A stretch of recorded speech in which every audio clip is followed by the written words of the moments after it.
It is my privilege to request the Honorable Prime Minister, Shri Narendra Modi ji, to kindly address the distinguished gathering of Aero India 2023.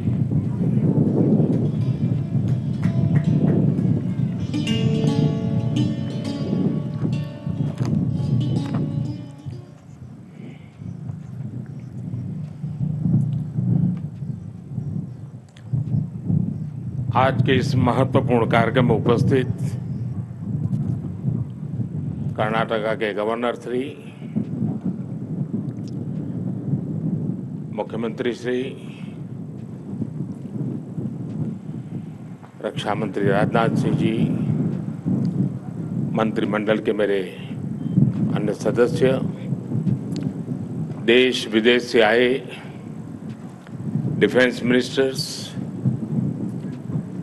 Industry के सम्मानित प्रतिनिधि, अन्य सभी महानुभाव, देवी और सज्जनों, मैं एरो इंडिया के रोमांचक पलों का गवाह बन रहे सभी साथियों का अभिनंदन करता हूं। बेंगलुरु का आसमान आज नए भारत के सामर्थ्य का साक्षी बन रहा है। बेंगलुरु का आसमान आज इस बात की गवाही दे रहा है कि नई ऊंचाई नए भारत की सच्चाई है। आज देश नई ऊंचाइयों को छू भी रहा है और उन्हें पार भी कर रहा है। साथियों, एरो इंडिया का ये आयोजन भारत के बढ़ते हुए सामर्थ्य का उदाहरण है। इसमें दुनिया के करीब 100 देशों की मौजूदगी होना दिखाता है कि भारत पर पूरे विश्व का विश्वास कितना बढ़ गया है। देश विदेश के 700 से अधिक एग्जीबिटर्स इसमें अपनी भागीदारी कर रहे हैं। इसने अब तक के पुराने सारे रिकॉर्ड तोड़ दिए हैं। इसमें भारतीय एमएसएमईज भी हैं, स्वदेशी स्टार्टअप्स भी हैं और दुनिया की जानी मानी कंपनियां भी हैं।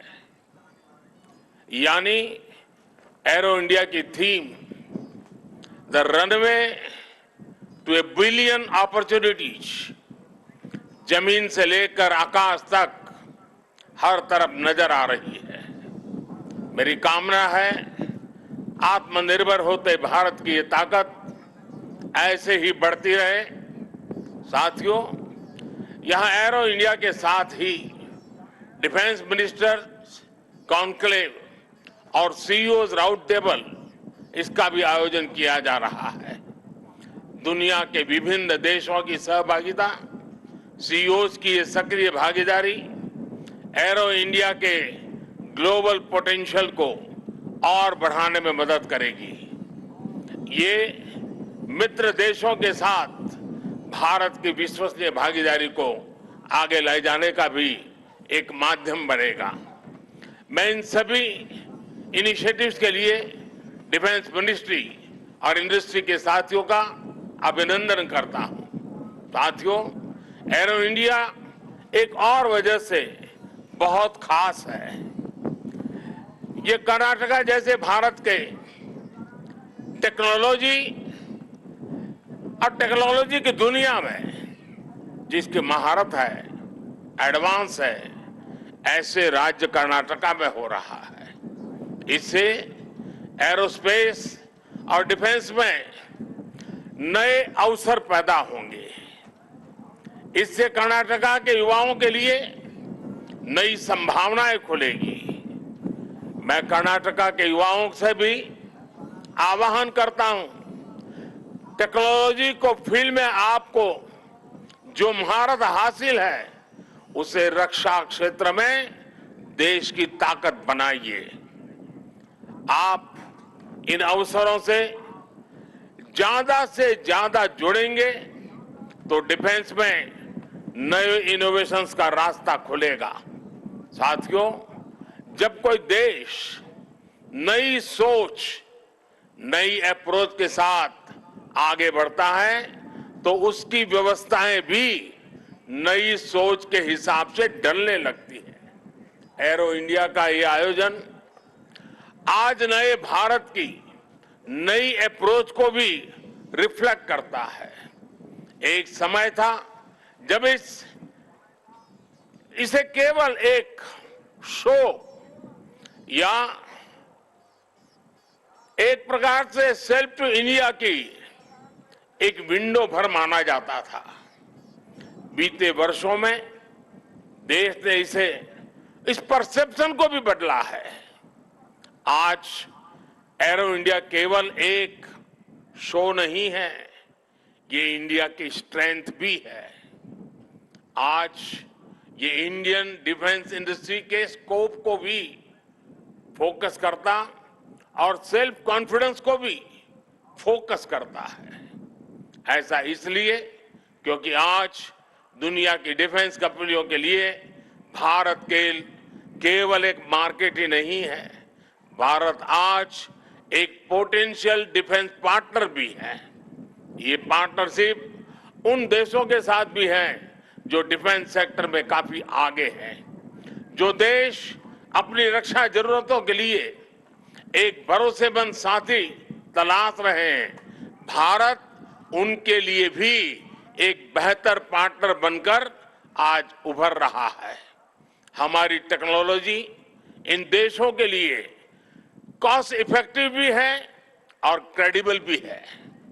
हमारे यहां बेस्ट इनोवेशन भी मिलेगा और ऑनेस्ट इंटेंट भी आपके सामने मौजूद है। साथियों, हमारे यहां कहा जाता है प्रत्यक्षम किम प्रमाणम, अर्थात प्रत्यक्ष को प्रमाण की आवश्यकता नहीं होती। आज भारत की संभावनाओं का, भारत के सामर्थ्य का प्रमाण हमारी सफलताएं दे रही है। आज आकाश में गर्जना करते Tejas fighter planes make in India के सामर्थ्य का प्रमाण है।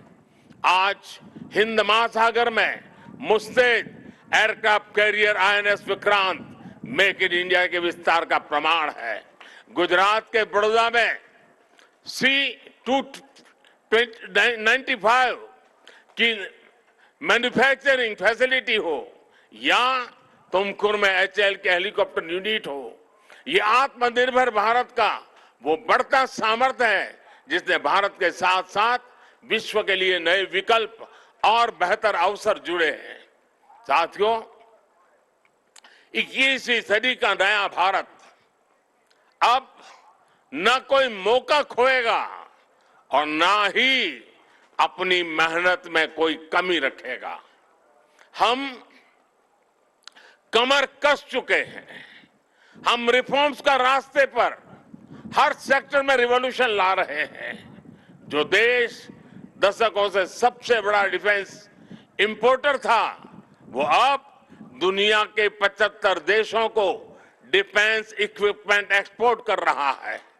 बीते 5 वर्षों में देश का निर्यात 6 गुना बढ़ा है। 2021-22 में हमने अब तक के रिकॉर्ड 1.5 बिलियन डॉलर से ज्यादा के एक्सपोर्ट को, उस आंकड़ों को हमने पार कर लिया है। फ्रेंड्स, आप भी जानते हैं कि डिफेंस एक ऐसा क्षेत्र है जिसकी टेक्नोलॉजी को, जिसकी मार्केट को और जिसके बिजनेस को सबसे कॉम्प्लिकेटेड माना जाता है। इसके बावजूद भारत ने बीते 8-9 साल के भीतर अपने यहां डिफेंस सेक्टर का कायाकल्प कर दिया है।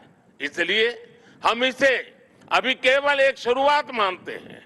हमारा लक्ष्य है कि 2024-25 तक हम एक्सपोर्ट के इस आंकड़े को 1.5 बिलियन से बढ़ाकर 5 बिलियन डॉलर तक ले जाएंगे। इस दौरान किए गए प्रयास भारत के लिए एक लॉन्च पैड की तरह काम करेंगे। अब यहां से भारत दुनिया के सबसे बड़ा डिफेंस मैन्युफैक्चरिंग देशों में शामिल होने के लिए तेजी से कदम बढ़ाएगा और इसमें हमारे प्राइवेट सेक्टर और इन्वेस्टर्स की महत्वपूर्ण भूमिका रहने वाली है। आज मैं भारत के प्राइवेट सेक्टर से आह्वान करूंगा कि ज्यादा से ज्यादा भारत के डिफेंस सेक्टर में इन्वेस्ट करें।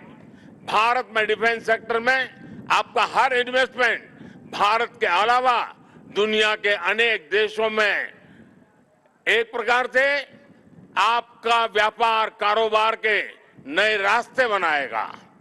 नई संभावनाएं, नए अवसर सामने हैं। भारत का प्राइवेट सेक्टर को इस समय को जाने नहीं देना चाहिए। साथियों, अमृत काल का भारत एक फाइटर पायलट की तरह आगे बढ़ रहा है। एक ऐसा देश जिससे ऊंचाइयां छूने से डर नहीं लगता, जो सबसे ऊंची उड़ान भरने के लिए उत्साहित है। आज का भारत तेज सोचता है, दूर की सोचता है और तुरंत फैसले लेता है। ठीक वैसे ही जैसे आकाश से उड़ान भरने वाला एक फाइटर पायलट करता है। और सबसे महत्वपूर्ण बात, भारत की रफ्तार चाहे जितनी तेज हो, चाहे वो कितनी भी ऊंचाई पर क्यों न हो, वो हमेशा अपनी जड़ों से जुड़ा रहता है। उसे हमेशा ग्राउंड सिचुएशन की जानकारी रहती है। यही तो हमारे पायलट भी करते हैं। एरो इंडिया की गगनभेदी गर्जना में भी भारत के रिफॉर्म, परफॉर्म और ट्रांसपोर्ट की गूंज है। आज भारत में जैसी निर्णायक सरकार है, जैसी स्थायी नीतियां हैं, नीतियों में जैसी साफ नीयत है, वो अभूतपूर्व है। हर इन्वेस्टर को भारत में बने इस सपोर्टिव माहौल का खूब लाभ उठाना चाहिए। आप भी देख रहे हैं कि ईज ऑफ डूइंग बिजनेस की दिशा में भारत में किए गए रिफॉर्म की चर्चा आज पूरी दुनिया में हो रही है। हमने ग्लोबल इन्वेस्टमेंट और इंडियन इनोवेशन के अनुकूल माहौल बनाने के लिए हमने कई कदम उठाए हैं। भारत के डिफेंस सेक्टर में फॉरेन डायरेक्ट इन्वेस्टमेंट्स को मंजूरी देने के नियमों को आसान बनाया गया है। अब कई सेक्टर में एफडीआई को ऑटोमेटिक रूट से मंजूरी मिली है। हमने उद्योगों को लाइसेंस देने की प्रक्रिया को सरल बनाया है, उसकी वैलिडिटी बढ़ाई है, ताकि उन्हें एक ही प्रोसेस को बार बार न दोहराना पड़े। अभी 10-12 दिन पहले भारत का जो बजट आया है, उसमें मैन्युफैक्चरिंग कंपनियों को मिलने वाले टैक्स बेनिफिट को भी बढ़ाया गया है। इसका फायदा डिफेंस सेक्टर से जुड़ी कंपनियों को भी होने वाला है। साथियों, जहां डिमांड भी हो, कैपेबिलिटी भी हो और एक्सपीरियंस भी हो, नेचुरल प्रिंसिपल कहता है कि वहां इंडस्ट्री दिनों दिन और आगे बढ़ेगी। मैं आपको भरोसा दिलाता हूं कि भारत में डिफेंस सेक्टर को मजबूती देने का सिलसिला आगे और भी तेज गति से बढ़ेगा।